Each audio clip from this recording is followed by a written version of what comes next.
मैं दो बातें मानता हूँ। दुर्भाग्यपूर्ण है, माननीय विधानसभा अध्यक्ष जी का मैं दिल से धन्यवाद करता हूँ। मैंने हाउस के अंदर भी उनका धन्यवाद किया है कि आपने सभी माननीय सदस्यों को पूरा समय दिया।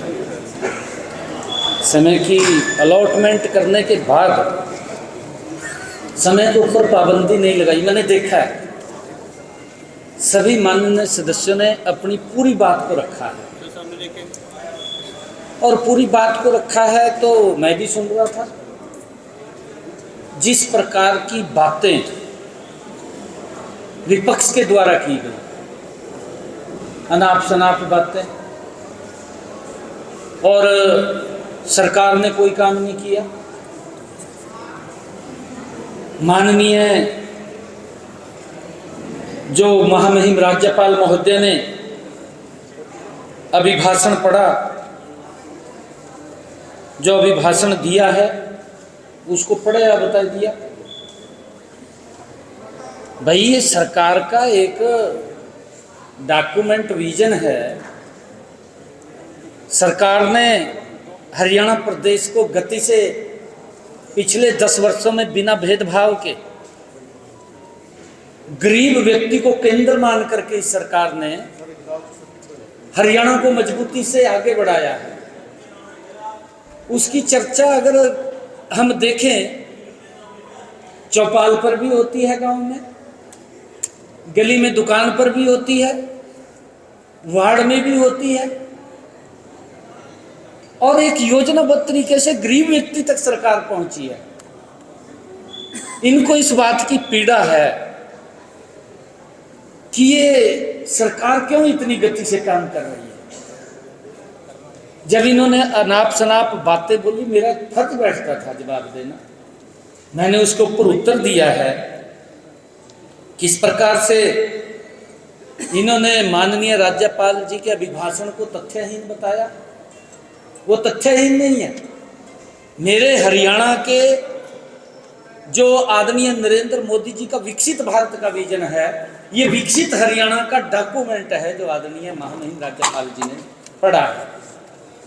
और उस डॉक्यूमेंट को राज्यपाल जी का जो पद है, वो पद संवैधानिक पद है, बड़ा पद है, उसकी गरिमा है, और इस प्रकार से पद की गरिमा का सम्मान हमें करना चाहिए। मैं ये भी मानता हूं कि शायद इनको ये लग रहा होगा कि ये गरीब किसान का बेटा, क्या कहते, हवा हवाई में रहते हैं, जैसे राहुल गांधी रहा हवा हवाई में, भी एक चाय वाले का, चाय बेचने वाला कैसे हमारे सामने आकर के बोल सकता है। इनकी शायद यही सोच होगी कि एक गरीब परिवार का, गरीब किसान का बेटा ये कैसे आकर के यहाँ बोल सकता है। इनकी गलत नीतियां हैं। गलत नीतियों के कारण कांग्रेस को बाहर का रास्ता दिखाया है। जो इन्होंने अपने समय के अंदर काम किए हैं, दुर्भाग्यपूर्ण है। जब इन्होंने अपनी बात को रखा है तो मेरी बात भी सुननी चाहिए थी, परंतु कोई बात नहीं है, इन्होंने बात नहीं सुनी। हरियाणा के 2,80,00,000 लोगों ने हमारी बात को सुना है और ये गए हैं बाहर। हरियाणा के लोग इनको बाहर ही रखेंगे, इनकी आवश्यकता नहीं है। राज्यपाल का भाषण सच से परे है सर, मैंने कहा है। और दूसरा, जो आपने सदन में ये कहा कि विधायकों ने आपको कहा कि अध्यक्ष ने समय दिया विधायकों को बोलने के लिए, तो भूपेंद्र सिंह हुड्डा ऊपर आए, उन्होंने कहा कि इनसे पहले जो अध्यक्ष थे, जो साथ बैठे हैं विधायक मेरे, क्या उन्होंने वक्त नहीं दिया उनको बोलने के लिए? नहीं नहीं नहीं नहीं, विषय ये नहीं है, विषय ये नहीं है। इसको आप भी जानते हैं, हम सब जानते हैं। मेरा कहने का भाव ये नहीं था। सभी माननीय विधानसभा के अध्यक्षों ने अपने अपने समय के अंदर व्यवस्थाओं को बना करके रखा है। मैं सभी का सम्मान करता हूं, सभी का प्रणाम करता हूं। सभी को अपने तरीके से उन्होंने उस व्यवस्था को बनाया है। परंतु किस प्रकार से ये सरकार का विजन होता है। मैंने कहा है ना भी, जो बजट सत्र होता था 3 दिन के अंदर खत्म कर देते थे, फिर विधायक को समय कहाँ मिलेगा। 3 दिन में अगर 4 दिन में खत्म कर रहे हैं तो फिर समय नहीं मिलेगा। वो तो विजन है। हमने 4 दिन तो लगातार माननीय राज्यपाल जी के अभिभाषण के ऊपर चर्चा कराई है, ताकि सभी बोल सके, सभी को मौका मिले, सभी अपनी बात को रख सकें। रमदीन के पास बात रखने के लिए भी कुछ नहीं है। ये तो अनाप शनाप की बातें, इधर उधर की बातें करते हैं। माननीय राज्यपाल जी के अभिभाषण में कोई भी तथ्यहीन बात नहीं कही गई। राज्यपाल जी का जो पद है संवैधानिक और बड़ा ही गरिमामयी ये पद है। हम इस पद की गरिमा का सम्मान करते हैं। हम सच्चाई और ईमानदारी से हमारी सरकार काम कर रही है। हमारे हर काम पर जनता अपने समर्थन की मुहर वो साफ दिखाई दे रही है। अभी कल ही स्थानीय निकाय के चुनाव हुए हैं, उसका रिजल्ट आया है। कांग्रेस पार्टी 0 पर आउट हो गई, उसका खाता भी नहीं खुला। क्यों नहीं खुला? यही तो कारण है जो इनके कारण है। ये लोगों की आवाज नहीं उठाते तो अपनी आवाज उठाने के लिए खड़े होते हैं। इन्होंने वहां पर कई बातें हैं इनकी। हुड्डा साहब की सरकार में तथ्यहीन बातें राज्यपाल जी के भाषण में होती होंगी शायद। अगर वो तथ्यहीन बता रहा है इसको, वो भी मुख्यमंत्री रहे, शायद ये अपने समय के अंदर राज्यपाल जी को तथ्यहीन बातें लिख करके देते होंगे जो ये बात बोल रहे हैं, और उससे इस प्रकार की बातें हुड्डा साहब कलवाते होंगे।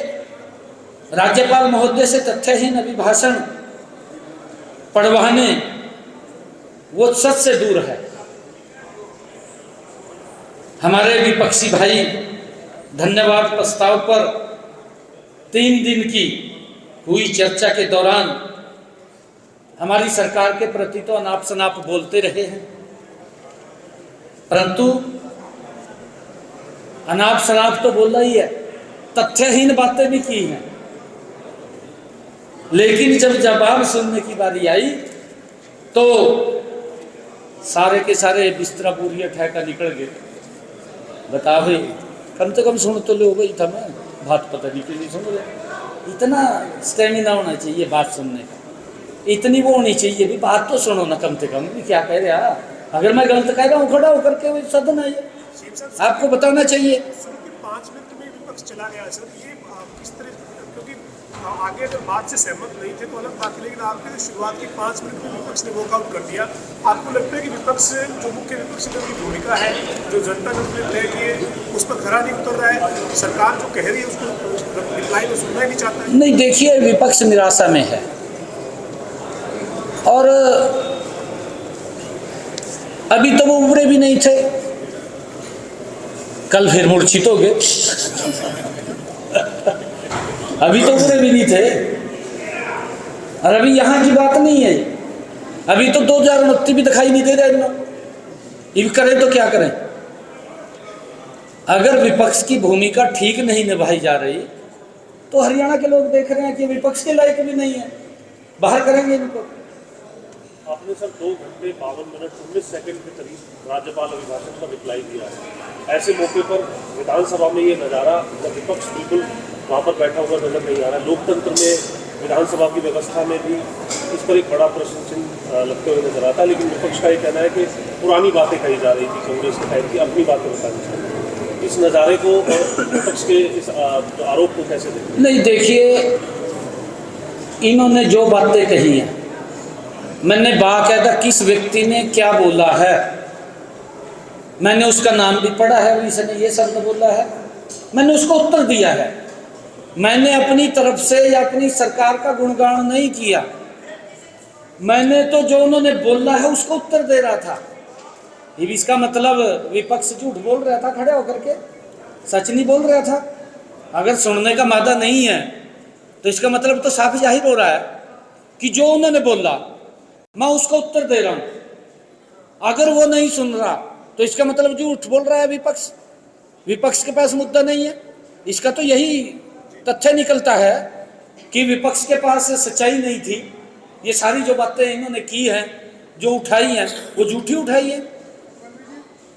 आपने कल कहा कि वक्फ बोर्ड को भले ही जांच कराएंगे, तो सर किस प्रकार की ये जांच होगी और क्या सिर्फ जमीनों की जांच होगी या पूरी ओवरऑल संपत्ति की है उसको लेकर भी कोई जांच की जाएगी? नहीं, देखिए, उसके लिए हमने कमेटी का गठन कर दिया है। कल ही कमेटी का गठन हो गया है। हमारे रोहतक डिवीजनल के कमिश्नर, करनाल डिवीजनल के कमिश्नर और हमारे रोहतक के डीसी महोदय, उनके नेतृत्व में वो 2 उसके सदस्य रहेंगे और उनकी अध्यक्षता के अंदर रोहतक डिवीजनल की अध्यक्षता में कमेटी का गठन हुआ है। क्योंकि इन्होंने ये बात उठाई कि यहाँ पर तालाब था। हमारे पास जो तथ्य आए थे कि वो वक्फ बोर्ड की लैंड है और उसमें कहीं फर्द के ऊपर लिखा नहीं है कि यहाँ तालाब है। उसमें किसान काश्त कर रहा है लीज पर लेकर के। तो जब इन्होंने बार बार उस बात को उठाया, बार बार उसको उठाते रहे, तो मैं समझा कि कोई गंभीर मामला है। तो मैं उसकी डीपली में गया और जब डीप गया तो 1967 के पहले, 1967 से पहले वो जमीन श्यामलात दे थी, वहाँ कोई वक्फ बोर्ड नहीं था। 1990 में उस जमीन को वक्फ बोर्ड के नाम ट्रांसफर कर दिया गया। उस समय की सरकार होगी जी। उस समय कौन सरकार थी? यही थे, और तो कोई था नहीं। इनका तो एक छत्र राज चलता था। मैंने कहा कि ये तो बड़ा गंभीर मामला है। इसके माध्यम से हमें ये पता चला है कि 1967 में श्यामलात दे को वक्फ बोर्ड को दे दिया है। और भी बहुत सारी ऐसी जमीन होगी जो श्यामलात की जमीन को वक्फ बोर्ड के नाम ट्रांसफर किया। कमेटी इसीलिए हमने बनाई है, पूरे प्रदेश की जांच करेंगे। ऐसी जल्दी ही इसका हमने कहा, अभी बैठेंगे इसके लिए। हमने कमेटी का गठन कर दिया है, बिल्कुल टाइमली इसको कराएंगे।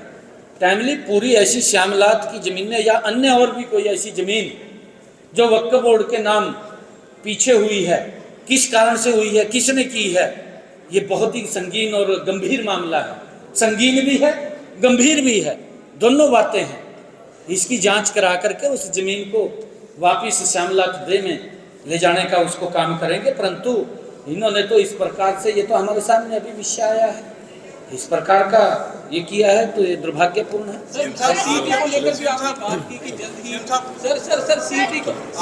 मुख्यमंत्री बने हैं तब से आचार संहिता चल रही है लगातार। सीटी के ऊपर मैंने विधानसभा में दे दिया है। जब से लगातार आचार संहिता चल रही है, तो अब आचार संहिता हटेगी तो उसके बाद सरकार तेजी से काम करती हुई 3 गुना गति से काम करेगी। ट्रिपल इंजन की सरकार है ना, ये 3 गुना गति से काम करेगी।